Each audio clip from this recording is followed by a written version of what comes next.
So we have some amazing guests that are joining us today. I'd like to introduce Pamela Winn, one of my alumni sisters from Leading with Conviction. I'm very proud to introduce Pamela, who is an activist of Atlanta, Georgia, a single mother of 2 sons. She studied biology at Spelman College and earned three post-secondary degrees in nursing. Pamela was a successful entrepreneur and worked as a registered nurse for over 10 years, specializing in OB/GYN, gynecological oncology, and surgery. She also served a 78-month federal sentence for white-collar crime. Rather than diminishing her spirit, Pamela allowed the separation of her family, a miscarriage, and revocation of her nursing license and closing of her business that she experienced while in prison to empower. She didn't let it knock her down. In fact, she's a powerhouse now. And as you'll learn, she's a powerhouse on many different levels. As a national leader in anti-shackling legislation, Pamela Winn is the founder of RestoreHER US.America, a reentry policy advocacy leadership organization dedicated to enhancing the lives of directly impacted women to end mass incarceration of women of color, pregnant women. RestoreHER is a core movement partner of the Southern Black Girls and Women. Pamela spearheaded the campaign of #Dignity for Incarcerated Women in Georgia, where House Bill 345 passed unanimously, ending shackling and solitary confinement of incarcerated pregnant women in Georgia. Pamela is the co-founder of the formerly incarcerated College Graduates Network, who advocate for a change in narrative of formerly incarcerated people through higher education. Pamela serves on the National Advisory Council for the National Religious Campaign Against Torture. Pamela is a board member of Motherhood Beyond Bars. She serves on the Women's Advisory Team with Human Impact Partners, where public health officials and formerly incarcerated women collaborate and address the social determinants of criminalization. Pamela Winn is a 2017 Leading with Conviction of Just Leadership USA alumni. My sister, that's also my class. We went through together, and that's where I met Pamela. Pamela, how are you doing today? And in this time of COVID, what has it been like for you? Hi, Sam. Hi, everyone on the call. Hi, Akilah.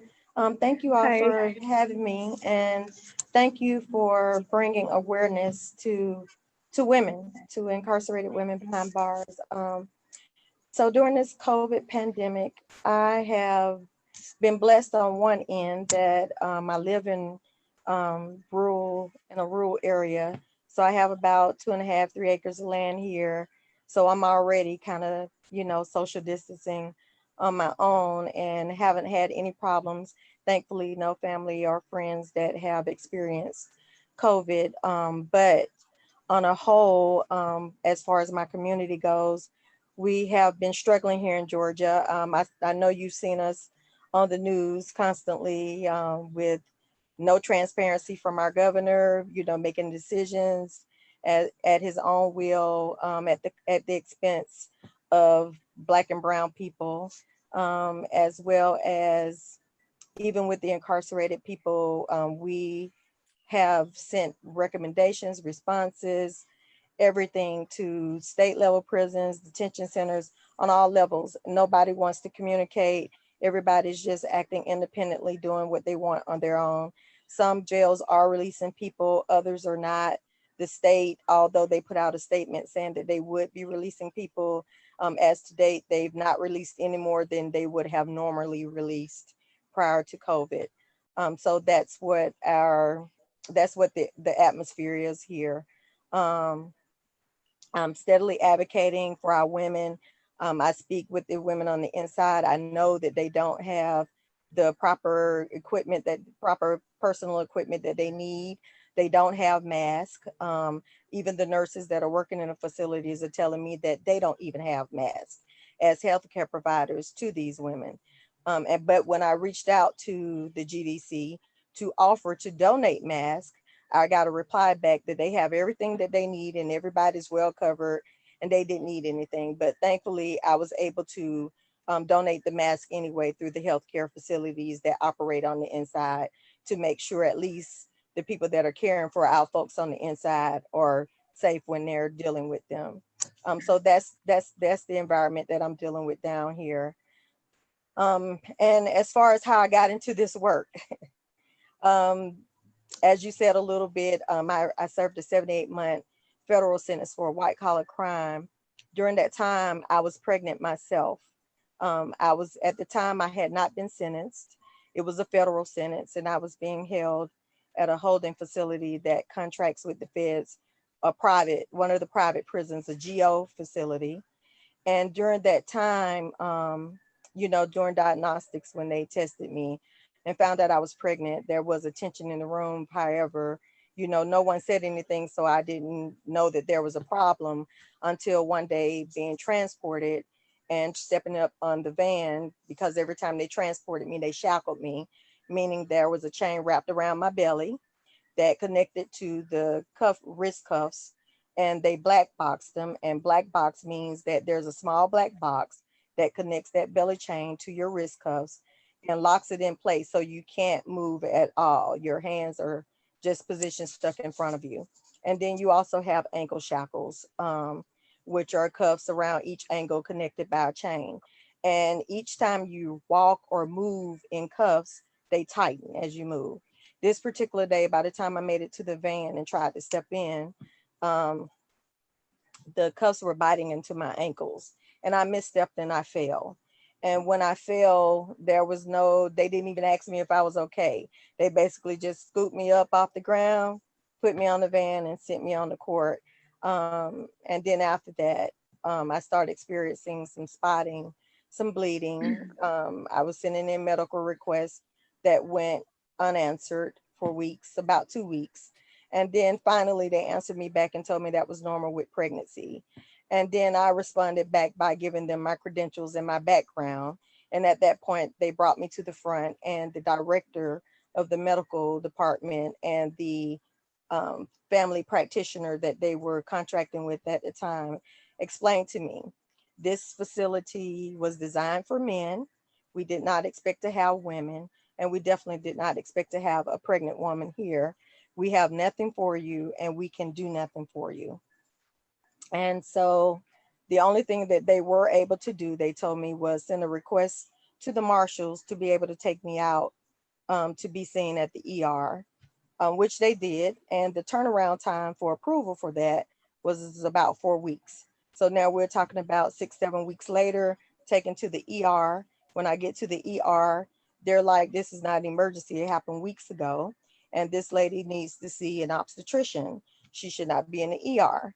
However, I was told by the staff that brought me that I was not allowed to go to any other department. They only had approval for the ER. So I had to be taken back, submit another request, wait another 4 weeks before I could go out again to see an obstetrician.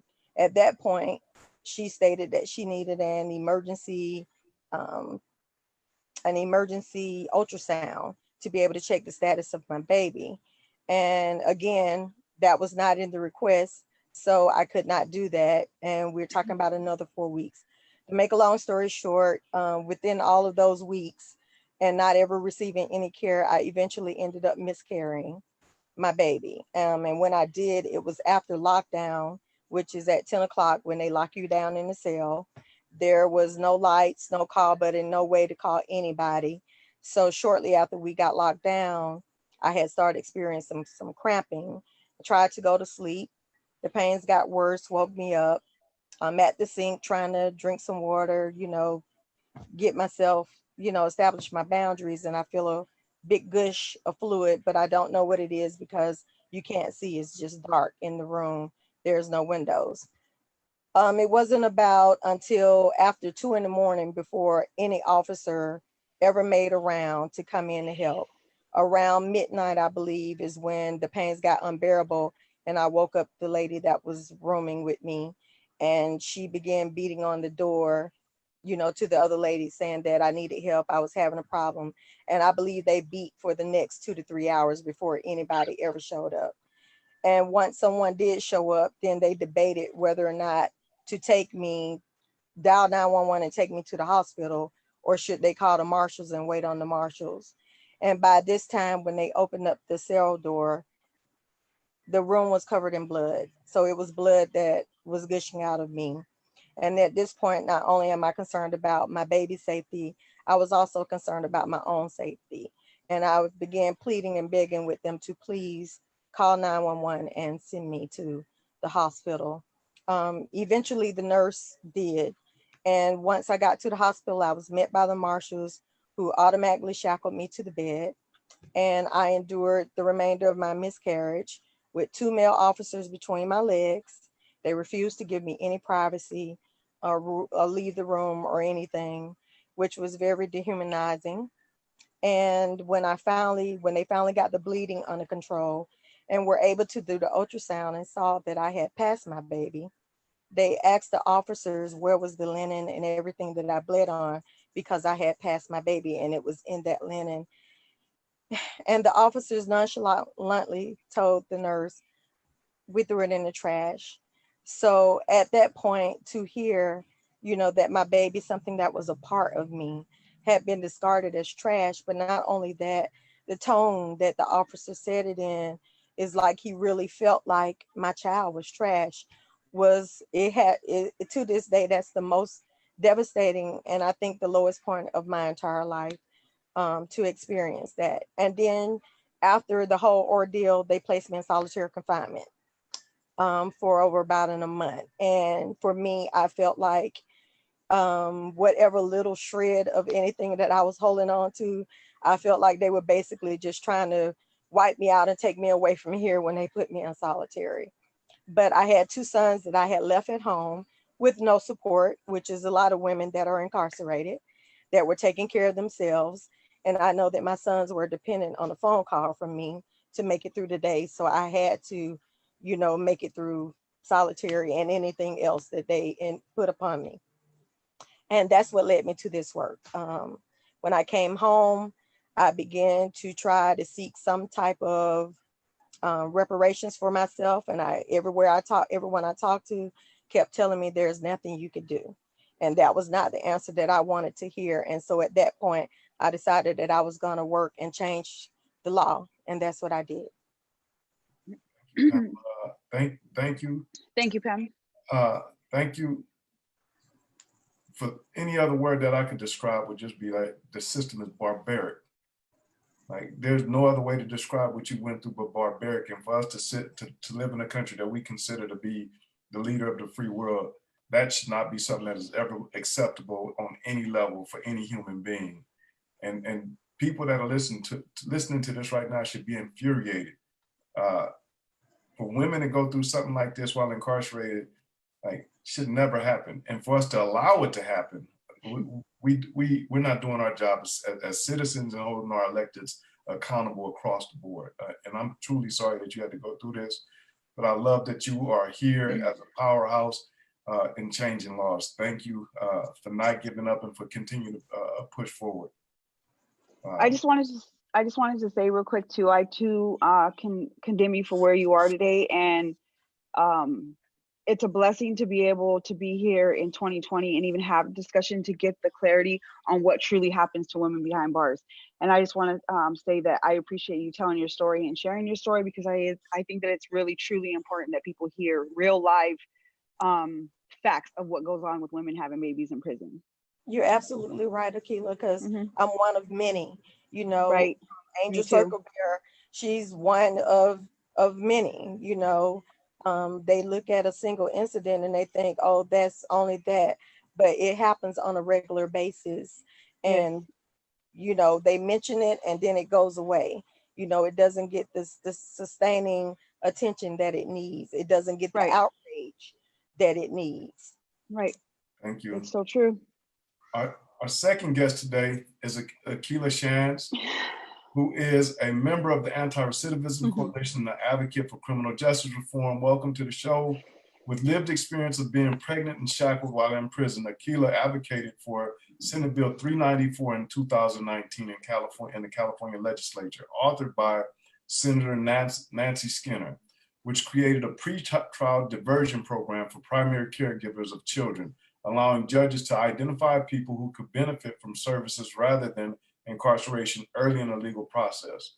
A mother of daughters, Akilah is a reentry case manager at the Tarzana Treatment Center in Los Angeles County, part of a calling to provide hope for those who are battling issues after incarcerating, including those who have lost their children to the child welfare system. Akilah is also a powerhouse and has a lot more. I've watched her come home and like just kick butt. So Akilah, how are you, and what brought you to this work? Okay, so what brought me to this work is growing up in the system, basically.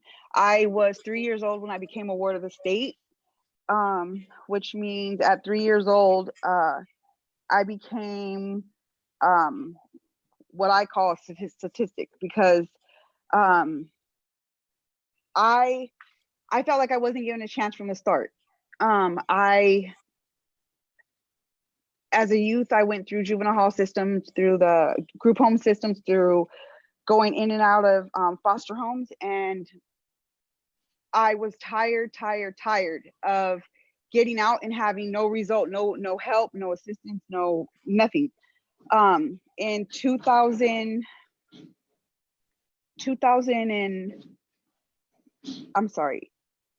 1999, I went to prison on a violation for failure to follow instructions.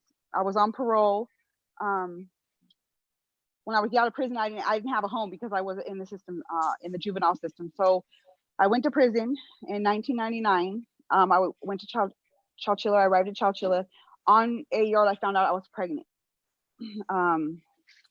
I went in for the normal physical that they give you when you come into the prisons, and I had no idea I was pregnant. I was pulled out of my cell around 2:20 in the afternoon and told to roll my stuff up because I was being moved to the Valley State Prison across the street. And I asked why, and they said because your test came back positive that you're pregnant,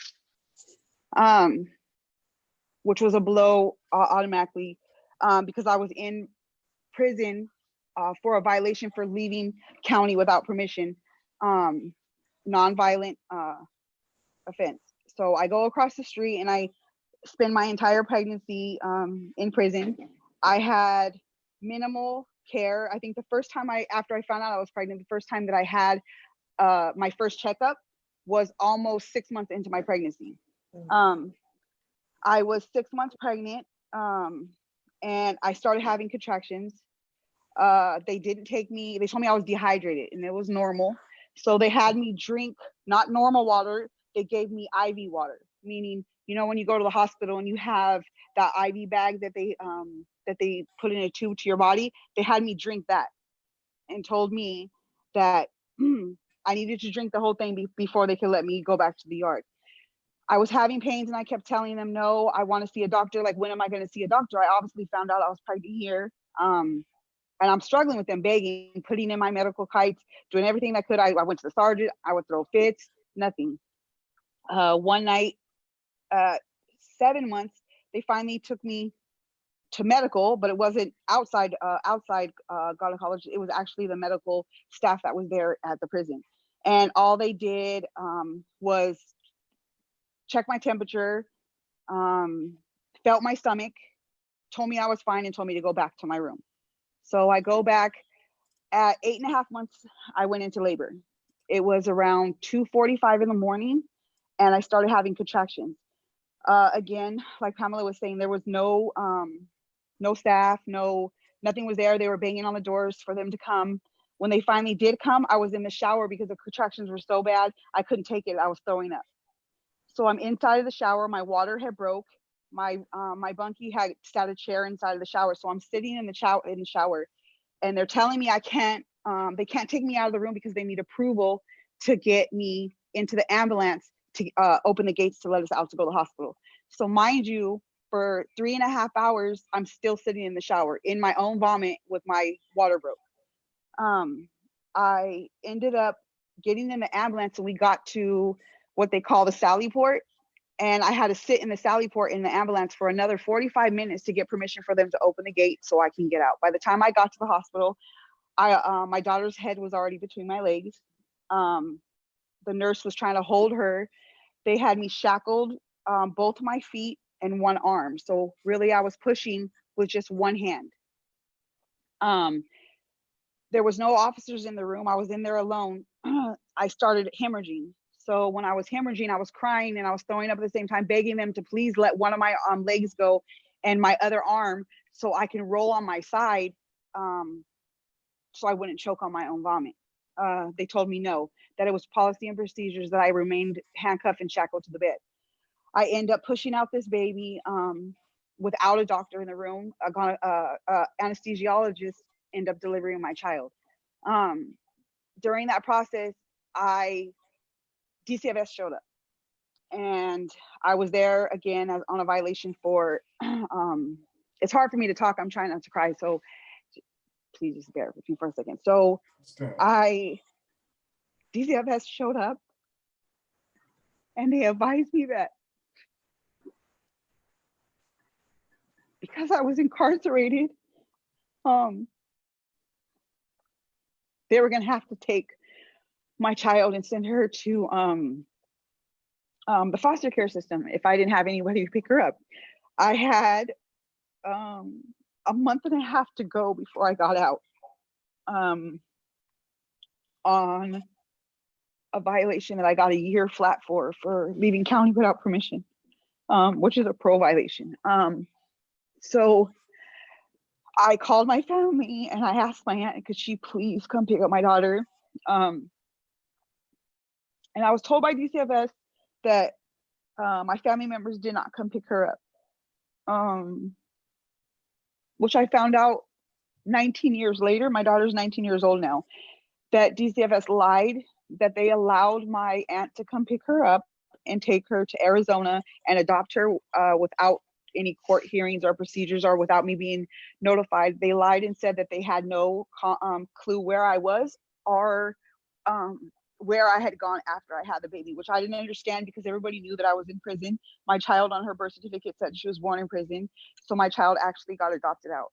So when I got out of prison, this last time I got out in 2010, I made the choice that I refused to allow it to happen to anybody else, that I had to change me. Nobody was going to give me nothing.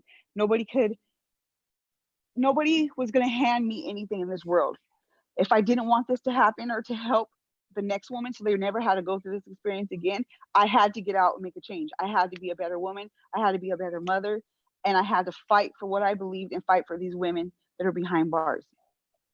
So I put one foot in front of the other and I went to shelters. I lived in shelters. I started volunteering at nonprofit agencies. I started giving all I had to give to make sure what happened to me wasn't in vain. And so the next woman that was sitting behind bars and in the experience of having to deliver a child in prison would never have to go through this again. And I now am a reentry case manager for Tarzana Treatment Center. And I am currently working at a COVID-19 shelter in Granada Hills. I love what I do. And I don't know, I just want people to truly know and understand that this is real stuff. It's really happening out here. Like, it's not a joke. Just hearing the people that have to sit behind these bars that have these health conditions, knowing there's no medical care for them. They could tell us whatever they want to tell us when it comes to, yes, we have gloves, yes, we have masks. I've been in contact. I talk to people that are incarcerated right now. They don't even get showers half the time. They don't have masks. They don't have hand sanitizers, and they're forced to be in a room or in GP population, whatever you want to call it, without social distancing. It's not right. This is not humanly right. I words can't even express. All I could do is sit here and cry to express the pain that I feel for these people that are incarcerated and having to deal with this COVID-19 situation right now. Thank you. It's heartbreaking. Thank you. And again, I'm truly sorry that both you and Pamela went through what you went through. Again, like, the only words that I can describe our system is barbaric. It shouldn't be that way. We need to fight tooth and nail to make this change. For the people that are listening, as we advocate for laws, if you know people in other states, like we need to have a unified effort to make sure that this does not happen to women, this does not happen to babies, this is not acceptable. Before we move further into our discussion, I want to ground us into how we are standing with our sisters and brothers and people inside jails and prisons and detention centers right now. One of the ways we're doing this is through the hashtag #WeMatter2 campaign. Please take a moment, listen to this video, listen intently. If you want to hear it again, Google hashtag #WeMatter2. But this is part of a national campaign that's going on across the nation.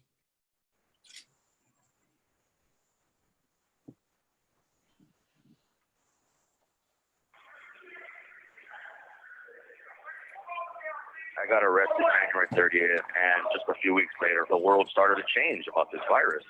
At first, I wasn't thinking too much about it, and then the reality of the situation hit me was, if it comes in here, it's going to spread like wildfire because everything's confined. You have 4-man cells, 6-man cells. Our bunks are on top of each other, and the cells are very small.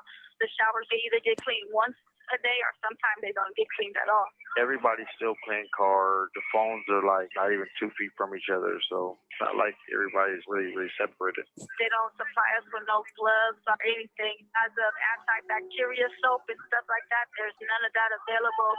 My cellie, he makes a soap, but that's really the only way to stay clean. The healthcare system is like the bottom of the barrel. There was an inmate in here. She was complaining that she was having a cough and having a fever. They tell us we have to fill out a medical request form. The medical request forms take about at least 1 or 2 weeks before they even answer us. By then, we're either sicker or it got better on its own. You have officers that's not trained to treat you like humans. Automatically, they put your health at risk. It makes me feel helpless. Like, people joke about it, but in the back of our minds, it's like we want to, or just let us die or something. Their biggest thing here is, you guys are inmates. If you guys are that concerned about what's going on, don't come to jail. You know, we made mistakes. We made mistakes to all bring us here, but what do you want us to do? Jail is already tough. Maybe it's in the city of death sentence. 5 million people are booked into jail each year in the United States. If jail populations are not dramatically reduced, COVID-19 could kill 100,000 more people. Take action today at WeMatter2.co.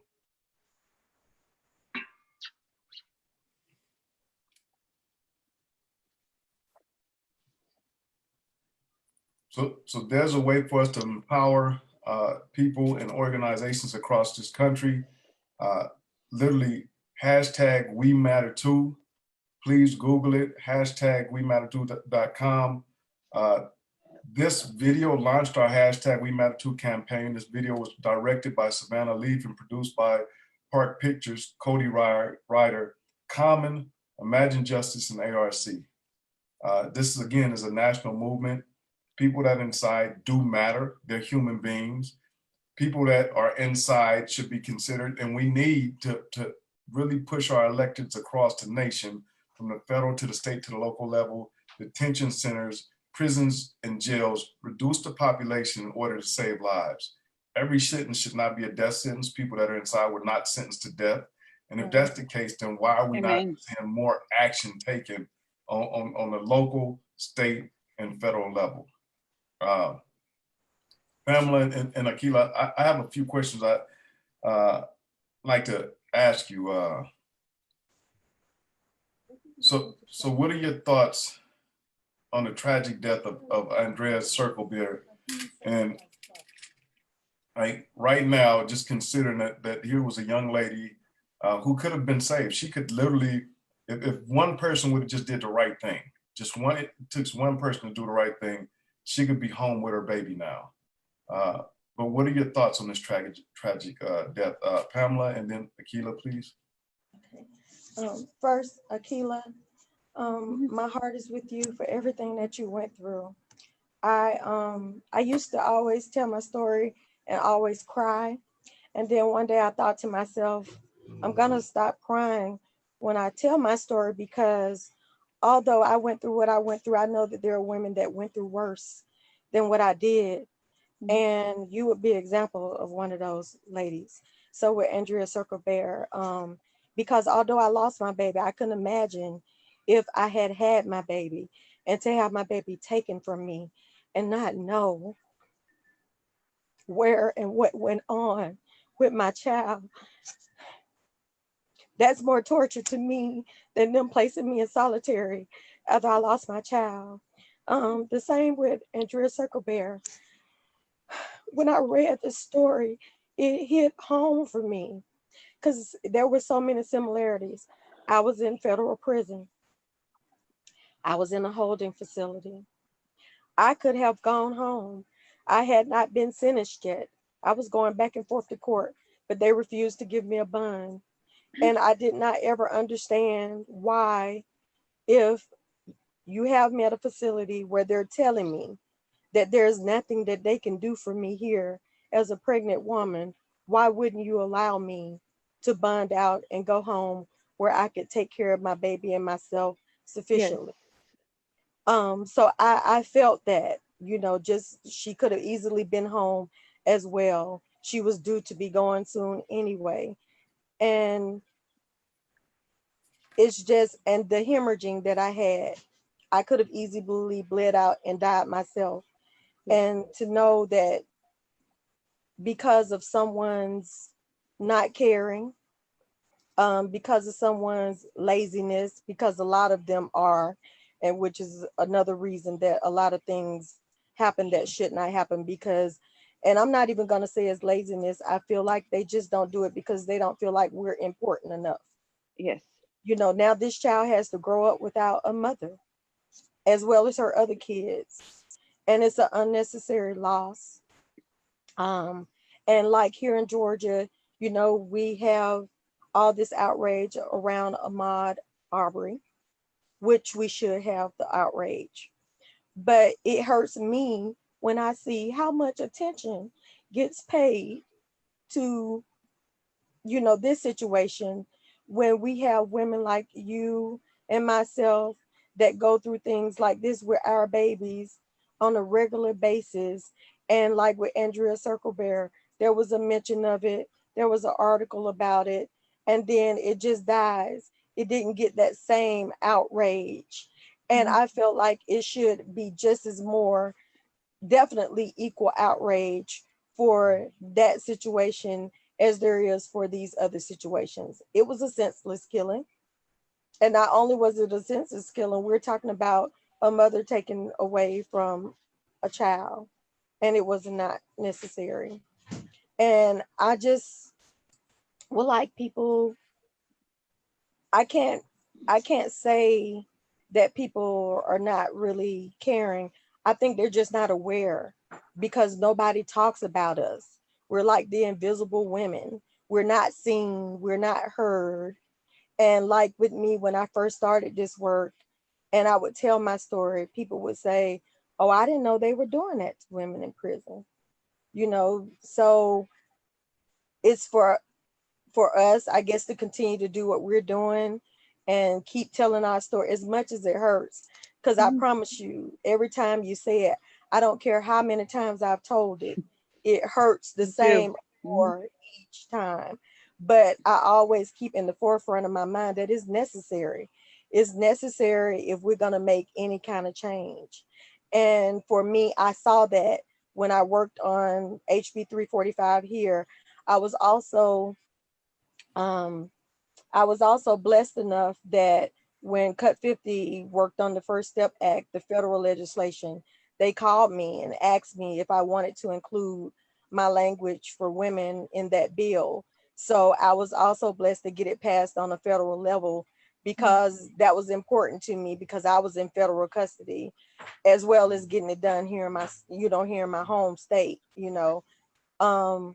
but just knowing that when I told my story in front of the committee, in front of the House committee about the bill, just to see their faces and see the reaction on their faces, was some redemption for me, and even on the federal level, Van Jones brought me to DC for the final House vote.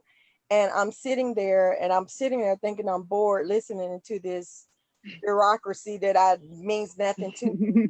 But then I heard one of the representatives say something about a fall and shackling, and somebody nudged me and said, Pamela, are they talking about you? And I was like, no, I don't know any of those people down there. But when I stopped and I listened, it was Representative Karen Bass. And for her to tell my story verbatim, she told my story like she had met me. And I still haven't met her to this day.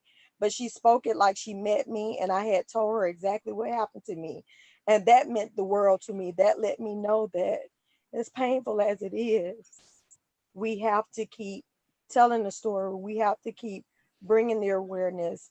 And we have to do that. I think that's like the most important thing that has to be done to get us out there so people know what's happening to us, so we can get that sense of outrage, that sense of concern. And the other piece to that is changing the narrative around being incarcerated. Just because a person is incarcerated does not mean that they are trash, that they are not nothing. You don't know where that person came from. Like I was a keynote speaker for the AJFO back in December, which is a correctional heavy convention for federal and state women's prisons. So all of the wardens and all of that stuff from all of the women's prisons were there. And I was keynote speaker. It was a 3-day conference that was held here in Atlanta in my home. So I was there every day and I was interacting with everybody the whole 3 days I was there. Everybody talked to me. They wanted to keep in touch with me. You know, they wanted to do work and they wanted to do all types of stuff. And when I stood on that stage and told them that I was the keynote speaker, and the woman prior to me had just got finished accepting an award, and every other word she said was offender, offender, offender. And the first thing I told to them was, my name Pamela Winn, I'm your keynote speaker. Yeah. And the first thing I'm gonna start with is, I don't want to hear the word offender for the rest of my time here. Because if you invited me here, I should feel welcome, and I don't feel welcome when I hear that word. All of their mouths just literally dropped, but it made me feel so good to be able to say that to them. And then the ones that I had been talking to had this look on their face. And like I told them, you've been talking to me for 3 days and you've liked me, you bonded with me, you want to keep in touch with me. Don't change your attitude about me now. Right. And I'm the same as any other woman that's incarcerated. I'm a mother like you. I'm a sister like you. You know, I'm a spouse like you. I do the same things you do. We have the same things in common, which you know from talking to me. So still see me as that same person. Thank you, Pamela. So just so you know, we will continue to lift your voice up, Akilah's voice up, and the voice of other women, to put you in positions to use this platform to elevate your voice so people will hear. We want to empower people and activate people and encourage people to step into this fight. Literally, Andrea Circle Bear was sentenced to 2 years. And our electeds, whether we want to say it or not, whether they want to take responsibility or not, they changed her 2-year sentence by inaction to a death sentence. They did that. They did that because if they knew what they knew, they could have changed it. Simple as that. She has a 2-year sentence. She's pregnant. She should be released. To the extent that it's being done in New York, I applaud the governor there for taking action. I'm going to always give credit where credit is due. So for that governor to take action for the women that are pregnant, that are incarcerated, to have them released, I'm a huge fan and supporter for you doing the right thing. They're human beings. I agree. These are our babies, our children and women and our citizens, and they're human beings, period. Akilah, your thoughts, please share about the tragic death of Andrea Circle Bear. So I agree, and I with the same things Pamela was saying. I think that it's true. It's very important that no matter how hard it is for me, still even 19 years later, it is important for reasons and examples of just like her case. It is important that we stand up and we continue to tell our story and continue to get for people to understand us as human beings. Like I think it's one of the coldest things that I heard on the recordings you played earlier. And I remember hearing this so many times every time I've been in jail, is when they refer to us as, if you don't like it, the way we treat you here, don't come back. It doesn't matter how many times a person is incarcerated, everybody deserves to be treated like a human being and not made to feel like they're an animal or they're less than. And this is exactly why these people don't have any understanding or don't want to have the understanding of why it's so important for us to get out. Our mouth and our stories need to be heard. And I appreciate having the opportunity, even in the times when it's hard for me to speak. I think it's a tragic, and I have complete understanding. Like, I truly feel like I could have had an experience to raise my daughter. I was there on a nonviolent crime for leaving county without permission and got a year flat. They know that they could have took me to board. They could have just been like, Akilah, it's what it is. Got county time, got out. I lost a child. Yes. I lost another human being, a child that is now 19 years old, that I have never seen in my life, even to this day. I have no understanding how, as human beings, the people that are above and have this ability and chance and opportunity to give human life and to give us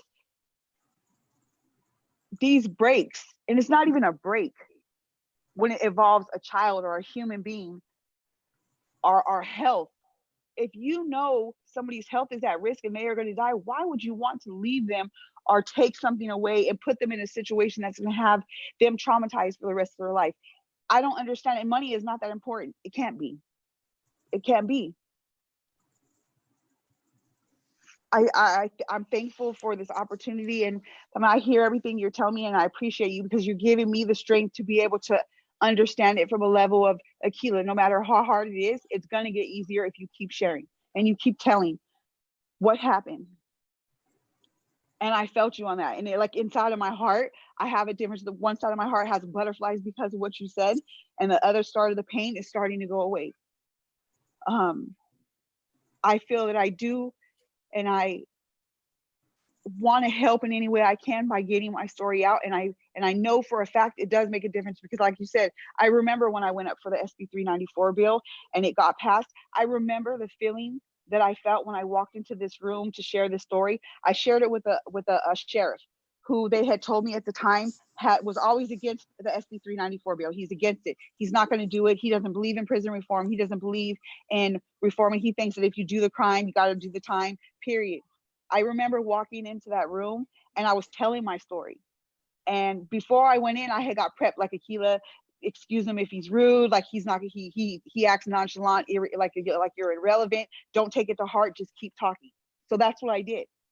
And I was in there and I was choking and I was crying, like literally snot running down my nose. Because mind you, this is the first time I had ever told this story. I had never told anybody the story, never. When I heard about the SB 394 bill getting passed, I knew I had to get up and open my mouth. I kept the story inside of me for 18 years.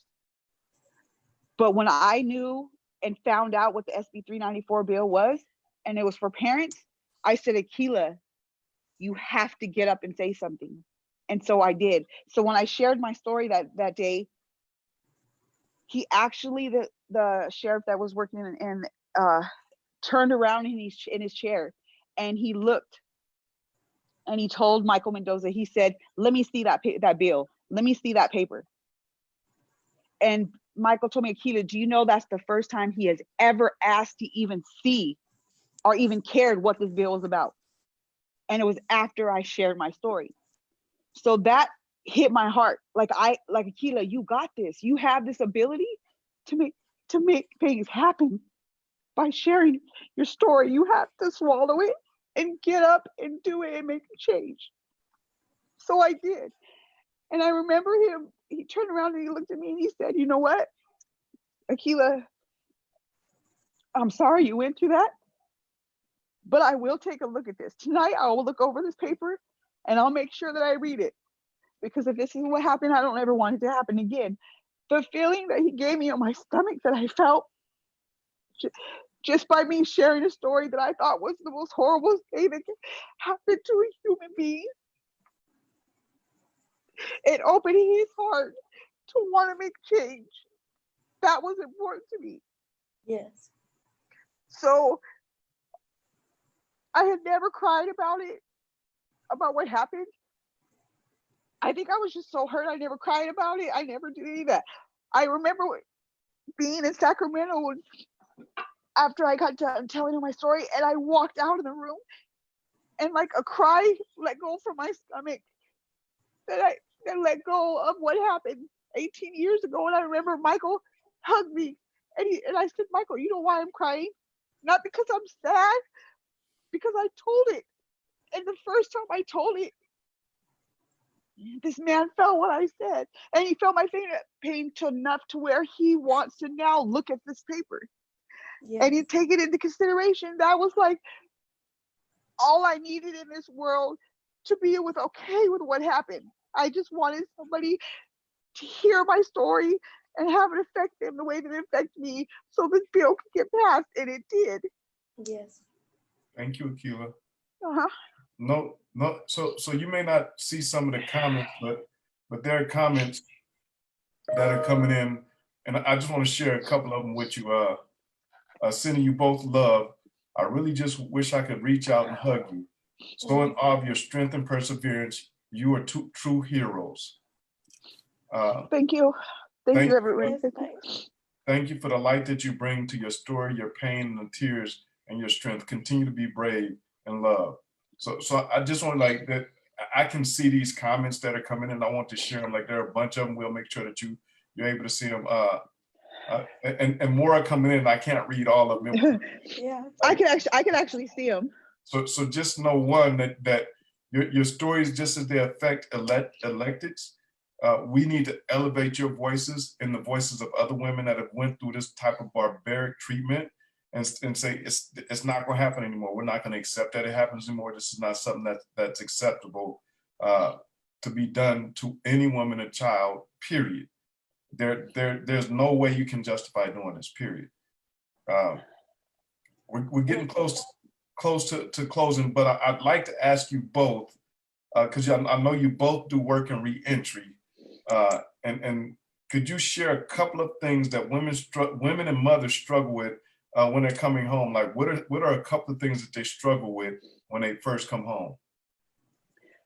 I can speak for me. I'm formerly incarcerated, and my struggle with this was growing up in the system and never having a home of my own. Every time I was released from prison, I spent 24 years with the same parole number. And each of my violation, I would have gone from the gate because I had nowhere to live. I had no resources, nowhere to go. So I would be told when I would get out of prison, I had to go sleep on parole's front porch, like on the doorstep of parole, until the next morning because I had to report. And because I was homeless and didn't have anywhere to go, I was told to sleep outside on parole's porch and to give me my gate money because I was high risk. So I was the level 4, so I never got gate money. One of the things that I struggled with getting out of prison was not having anywhere to live, no stability. So I would be violated and re-violated. And it took me 24 years to give back the same number with no new cases. The struggle was real out here when it comes to females and having no resources as far as transition or housing or anywhere to go. I think, and even now being a reentry case manager, that's a lot of my struggles that I get from women coming out is where am I going to go and what am I going to do? And I'm literally up 24/7 online trying to find these resources for these women getting out of prison. I've even opened my doors and had people that I've had stay at my house because I felt bad. I remember the day. Then that's one of the big struggles that I struggle with helping women. Through DCFS, and our children getting taken from women because they have nowhere to live. Thank you. Pamela, could you give us one or two? Sure. I'm gonna definitely second what Akilah said about housing, because when I came home, I didn't have anywhere to live myself as well. And that's a big struggle also here in Georgia. Even halfway housing, the federal halfway house houses 13 women, but they have 200 beds for men. And then the state doesn't even have an official halfway house for women. Mm-hmm. So they definitely have to have an address if they want to be able to come home. So housing is a big thing. The next big thing is women's kids being taken away.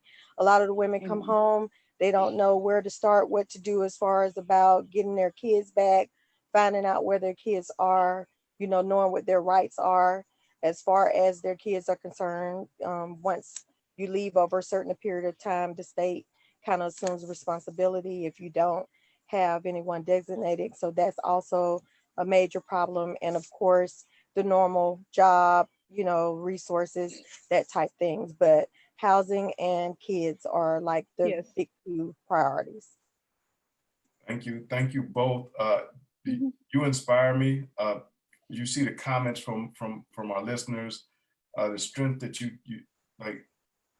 You superheroes, like seriously, like Pamela, I've known you for a while. Akilah, I've known you now for a couple of years, but like, just know that whatever we can do at ARC, whatever I can do to elevate your voice with their fights, where there's legislation for us to push for, we will fly in, we will walk in, we will go to the state capitals and advocate with you by your side. Amen. I appreciate it, Sam. Thank you both for being here. I want to say one more thing that's super, super, super important for women that are incarcerated. It was part of my bill, and the Republicans snatched it out like on the 39th day of the session, took it away because the sheriffs didn't want to do it. And it's data collection. A lot of this stuff happens because we don't have any data on the women. If you do open records requests, they will blatantly tell you that they don't know how many women, they don't collect the data, they don't. And if there's no data, if we don't know where women are, then they can't be held accountable for what happens to the women. So we are basically literally at these people's mercies when we are behind those bars, when we are in those cages, because nobody knows we're there. We don't know where they are. We don't know how many they are.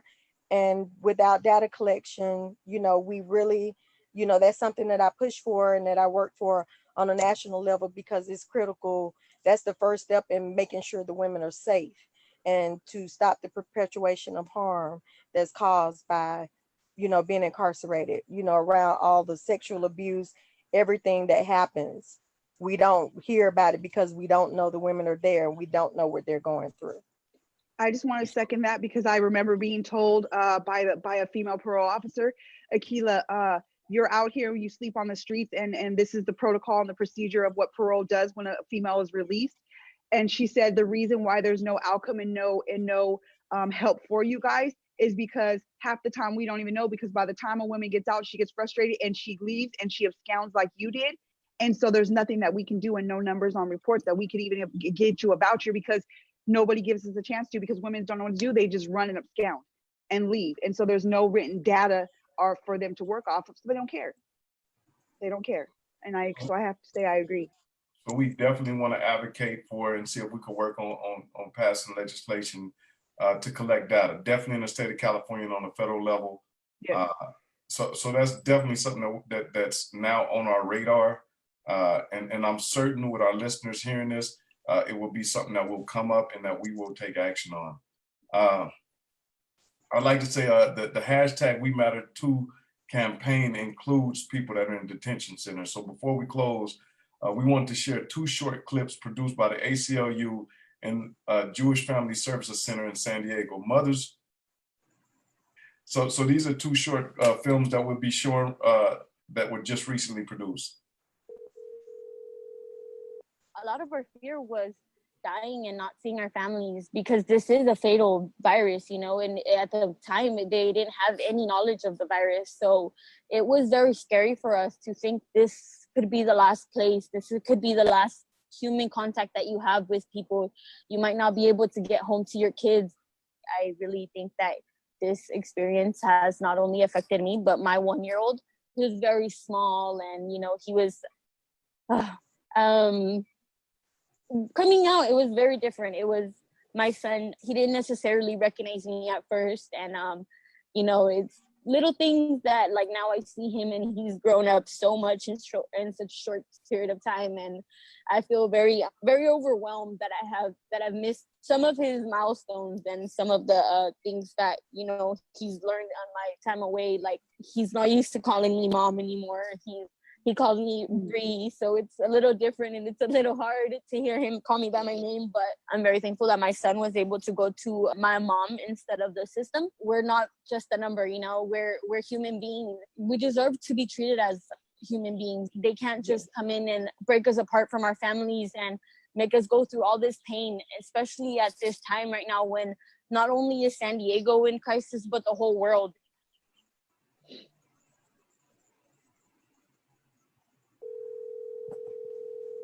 Y hasta que vieron que ya yo no podía dar paso de mis pies, y no me quisieron atender. El doctor me dijo, yo no la puedo atender. Creo que eso fue lo que hicieron que yo me fuera, porque que me sacaran, porque ellos no estaban dispuestos a darme atención médica. Porque todas mis compañeras empezaron a llorar de verme que yo ya me venía, y mucha alegría de pensar que yo estaría con mi familia, poder abrazarlos de nuevo aquí, y pues estar al lado de ellos y estar cerca con todos los que me necesitaban aquí afuera. Todas desean salir de ahí, todas las personas merecen salir de ahí lo más rápido posible. Que estén ahorita más en esta situación de esta pandemia, necesitan estar con sus familias, cuidarse entre sí con su familia. Hay personas que tienen a sus papás ya mayores de edad, que solo están pensando, mi papá cómo estará, mi mamá cómo estará, las que tienen hijos chiquitos, cómo estarán mis niños, qué les estará pasando. Todo es un estrés, es un llorar allá adentro. Las compañeras, muchas se las pasan llorando. Yo eso no se lo desearía a nadie que pase por esa situación, porque es muy dolorosa estar ahí. El gobernador tiene una familia y la quiere mucho, que piense que también esas personas que están ahí tienen familias que las necesitan afuera. These were two stories of women that were held in ICE's Otay Detention Center in a unit where women tested positive for COVID-19. So Rasidia and Sophia shared their stories. These are human beings. Again, our electeds need to be held accountable. When we look at what's going on in our system, in our prison system, how women are being treated, how babies are being treated, it's unacceptable.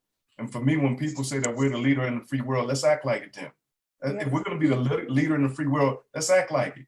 If not, it's a bunch of BS propaganda, because we don't treat people as human beings. Then how can we be the leader of the free world?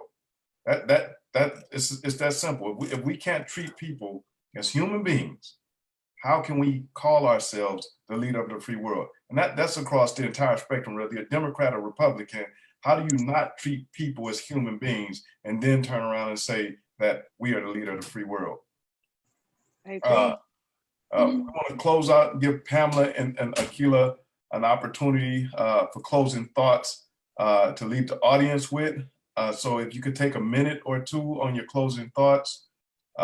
And again, I want to thank both of you powerful women for being here, for lifting the voice of women that are inside. And as I said, we will continue to use this platform to elevate and lift up the voice of women, both inside and out, to fight this barbaric system that we have in our country. Thank you, Sam. What I would like to leave everyone on this call with is that the price that we pay highly exceeds the crime and far exceeds the sentence.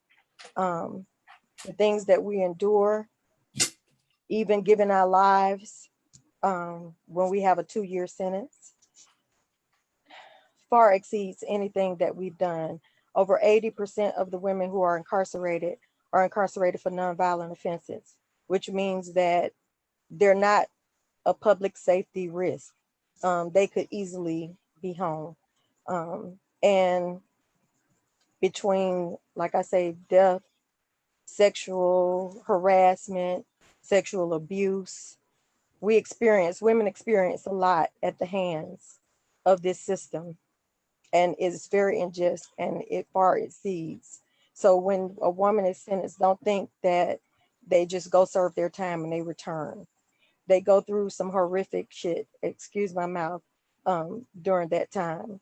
And we need to pay more attention to that, recognize that, and help us that are advocating to make change for that. And one of the changes that needs to be made is alternative sentencing for women. We are the givers of life. we sustain life, we nurture life, we keep this thing going.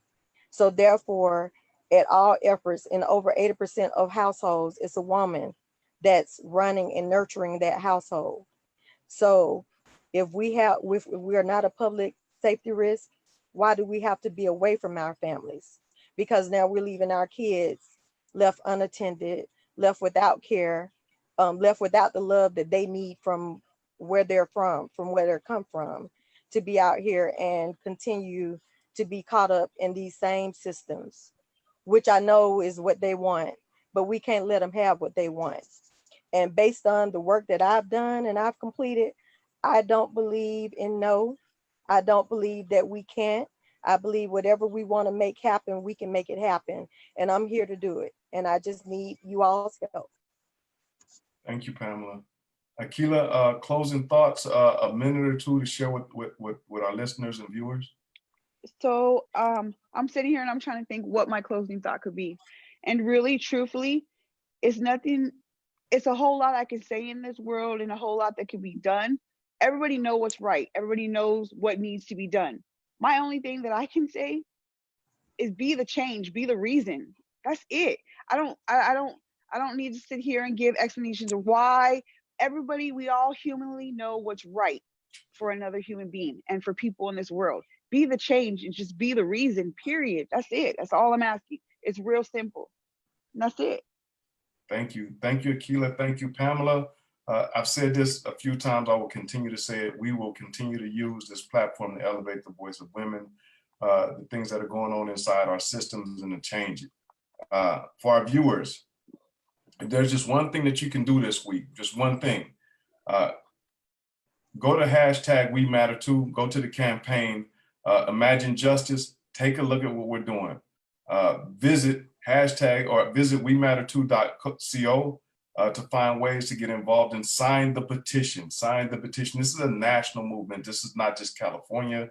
This is every single state and city. So we want to change this. We need to change this. These are our sisters, our brothers, our mothers, our fathers. Like, we need to take action. This is our country. Like, what type of barbaric country do we want to live in? Do we want to live in one that recognizes the humanity of people and women and children? Or do we want to live in one that's barbaric and that does things like you've heard on today that are just unacceptable?